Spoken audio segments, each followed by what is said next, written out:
GT in the background. It's hilarious. Welcome to the channel of That 911 Guy.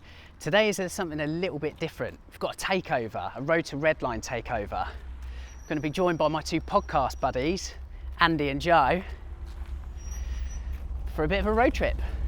Morning. Morning. Morning. How are you? How you doing? Very good. Where's the 912 first of all? Oh, wounded. Still broken. Still in pieces, still waiting for bits as always. No, back soon hopefully. So we're doing something a little bit different today because we're going to be driving each other's cars, yeah? Uh-huh. Are you sure you're going to be okay driving a Yeah, 996? of course. Well, maybe. Are you happy to get in a Cayman? That's the question. I'm worried that about is a it. big question. I'm worried about it. Have you driven both of these before? Not been in the 993, obviously spent a little bit of time in this one. Okay. Perceptions of 993 from the off? I'm biased at the Have you moment. been in one before? I've not been in one. Never even had a ride in one. Right. So I'm guessing you have.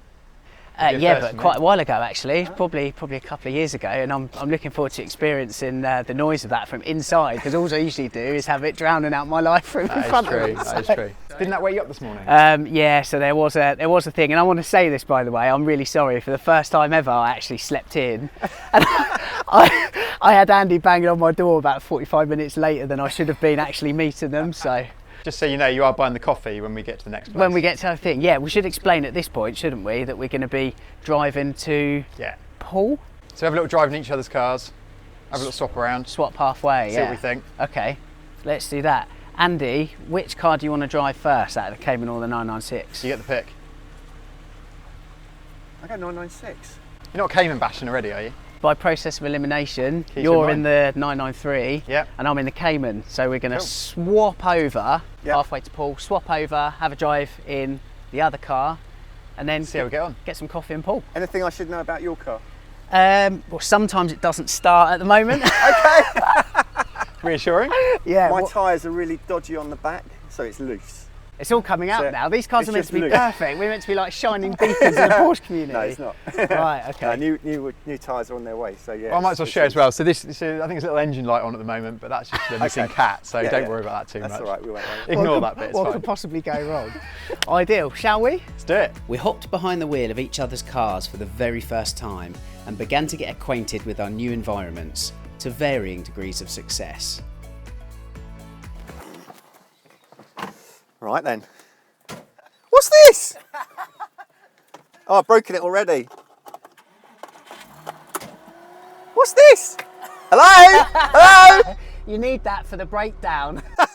Yeah, is it going to start? Right then, let's turn this down. How do you work Caymans?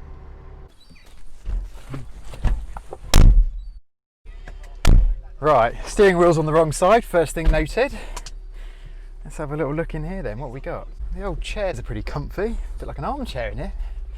Very old man-esque. Can the chair be moved? Because I'm extremely short. Oh, yes. It's got such short legs. Enjoy.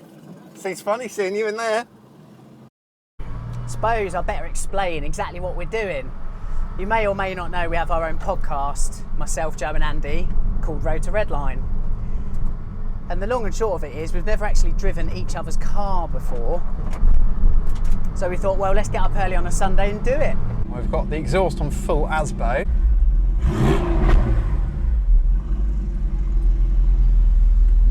See if we can upset the locals a little bit. All seems pretty normal so far.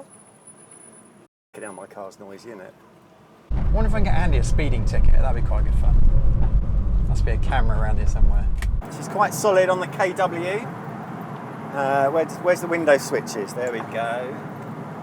So the first time in a 996. I can see that rattle lead. You need to get that rattle sorted. That's going to do your melanin. We settled quickly into our first stints and the love-in for each other's cars began. So as regular listeners to the podcast will know, there's a little bit of a running joke in play as to my perceived opinion of Caymans. Now on the podcast, I do give the Cayman some stick. It was Pinky Lie after all, not myself, that called it a marketing car. But the reality is, I like the Cayman. Oh, it represents a good first foray into kind of Porsche ownership, really. And what Joe has done with this car, which is shared with a buddy of ours called Chuck, is build, well, a budget race car, really. You can see it's all stripped out. It's definitely not a car to do the shopping run in. But I think Joe has done a really good job of exemplifying the Cayman platform and just the possibilities of it, particularly for car plus modifications all in.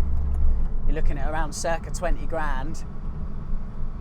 And this is a car really that you can go and have loads and loads of fun with on a track day and probably keep some far superior Porsche metal, quite honest.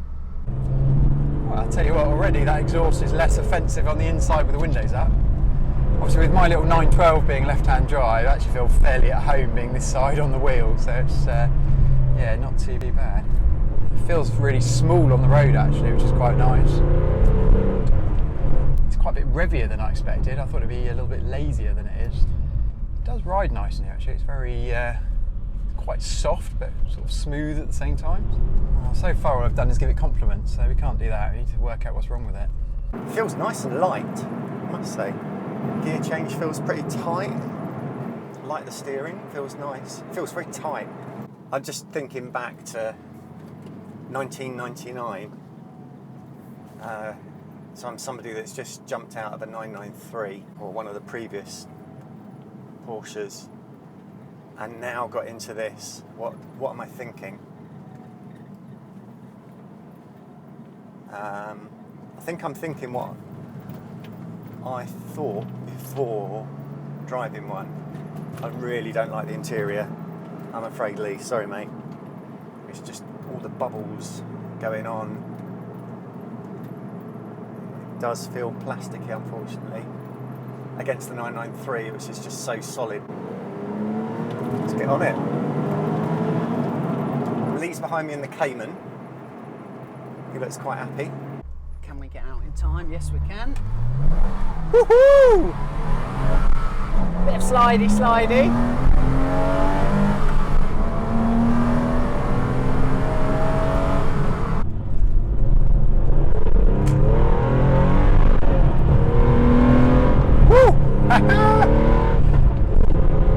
Those tyres really are sharp. I dread to think what Lee's getting on about in the Cayman. He'll be ripping it to pieces. There won't be anything left by the time I get it back. Well, Joe, hold my beer, my friend. Cayman always feels so different to a 911, doesn't it? It's so much more, well, almost claustrophobic, really. Feel very hemmed in.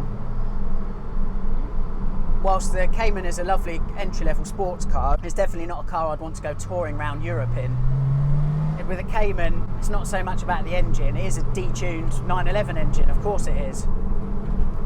But what it does have, which arguably, saying it through gritted teeth, what the 911 doesn't have is just that natural balance in the chassis.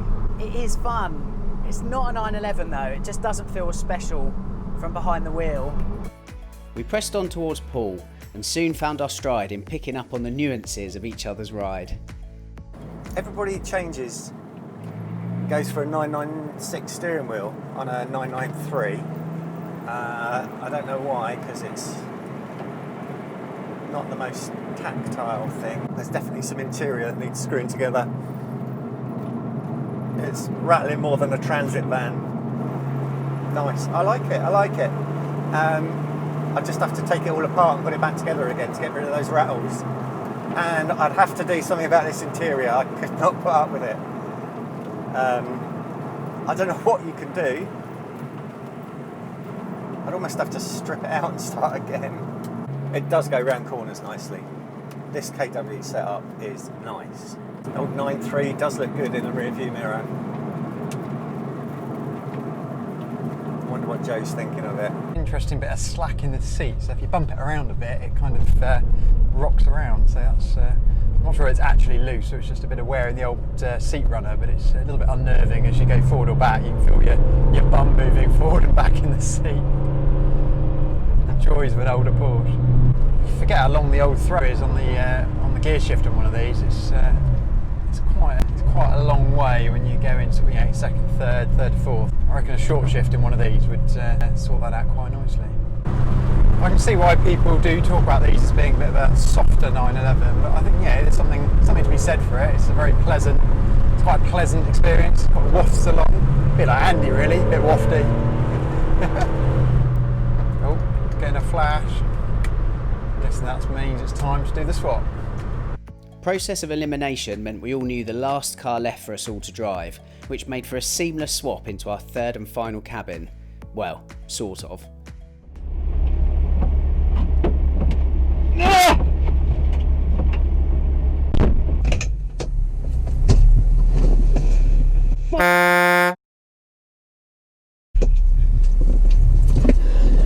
Hi! Right, 996 extravaganza, here we go. Finally sorted, we were back on our way and out into the open road once more. So how would we find the new drive?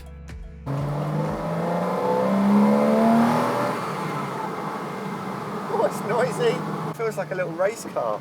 Again, lovely little short shift gear lever mechanism. Steering wheel close. Such a well-fitting seat.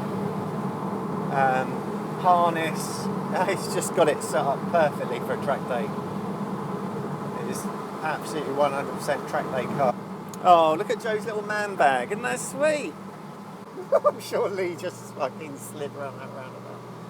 I'm absolutely delighted to be driving a rear-engined, rear-wheel drive, appreciating classic in the rain with pretty much bold tyres.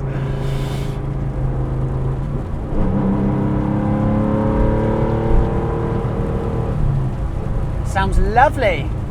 Tell you what as well, this thing feels sprightly. You can begin to understand, can't you, why a lot of people view this as the last proper 911, just in terms of how well put together it is. It feels hand-built, it feels luxurious in it.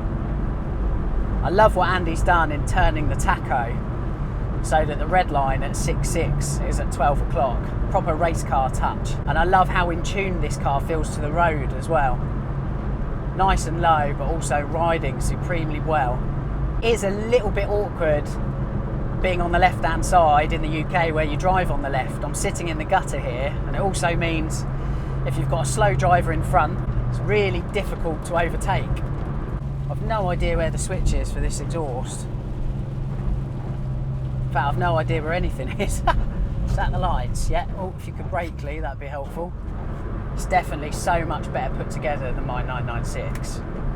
Oh, I think that's our first 996 rattle we can hear. A bit like a box of spanners, really. So credit where credit's due, it does actually drive lovely, this car. I have driven this in not that long ago for some time, and getting back in here just reminds me how nice it does now drive. To be fair, it was a bit of a bag of crap to start with, and I think where he's worked through everything and it's almost a new car underneath, it's yeah, paid dividends definitely. Even the shift on here, it's about half the throw of that 993. Would I ever want one? Don't know, jury's out, but we will see. I feel like they're designed to be put together once and that's about it. So if you take anything apart and put it back together again, you should have these squeaks and rattles that do drive you mad. Yeah, you've got another new rattle from the passenger footwell there as well. God, the slower you get, the louder the mice get. It does turn in nicely now, given that. Even sat in here, you can seriously hear the exhaust in Andy's car. Andy's seats are so much better than mine. They actually hold you laterally. I think he's put extra padding in because they don't look like sport seats. They don't look like sport seats, but they definitely have got a little bit more lateral hold. This is such a well put together 993. What Andy's done to this car, I really, really like it. But I'm so glad we found a chink in the armour, because Andy is known as Mr. Fastidious. Absolutely everything is in line and in order. I mean, this is a guy who's got a file about that thick, documenting every car he's ever owned, which is a lot, and what he's done to it. But for all of that, it's got absolutely no rear tyres. I'm scared to put my foot down in this because it's sketchy as you like. Andy, you have stitched me right up here, mate. Andy, meanwhile, was falling in love with the mid-engined Cayman. I like the way how it changes direction. Suspension's good on this Joe. Soaks up. I think you said it was quite a cheap coilover kit, but it soaks up nice. Feels nice. I love the sound of it. Coming up in part 2, we reveal what we really think of each other's cars and choose a winner of the 3. The tyres on Spooky. the Cayman aren't much different. They might No, have, they might have tread. Yeah, your car, I think it does. It edges me that little bit closer to being more accepting of 996s. Well, I don't know if I'd actually looked inside and seen how race car setup it is. Yeah. it's a And little then bit. once I got in and I couldn't move because my hip started hurting. Which car would you take home out of these 3? Out of the 3. Yeah. Well, if I had to pick one, Yeah.